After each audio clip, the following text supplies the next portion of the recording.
বিশ্বজয়ের স্বপ্ন হাতছাড়া হয়েছে, কিন্তু তাদের পাশে দাঁড়ালেন সর্বকালের সেরা তারকা।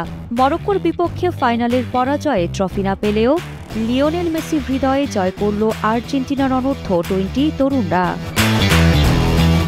2005 সালে নিজে অনূর্ধ্ব-20 বিশ্বকাপ জেতা মেসি এবার মাঠের বাইরে থেকেও ছিলেন দলের সবচেয়ে বড় অনুপ্রেরণা।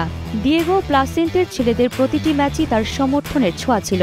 ফাইনালে 2-0 গোলের হারে মরক্কোর কাছে হারলেও আর্জেন্টাইনদের লড়াই মন কেড়েছে গোটা দুনিয়ায়।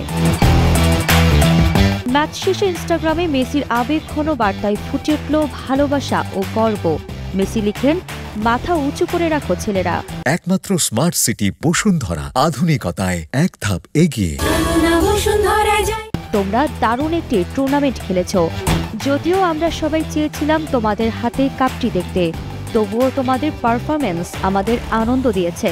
তোমরা যে হৃদয় দিয়ে নীল সাদা জার্সির সম্মান রক্ষা করেছ, সেটাই আমাদের গর্ব।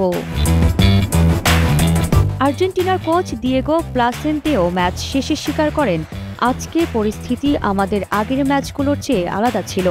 আমরা ছন্দে ফিরতে পারিনি, দলের সুযোগগুলো কাজে লাগাতে পারিনি।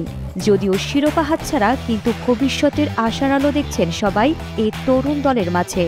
আর মেসির সে বার্তাই যেন হয়ে উঠেছে এক প্রতীক, হারের মধ্যেও গর্ব, সংগ্রামে প্রেরণা। আরিফা জাহান, কালের কণ্ঠ।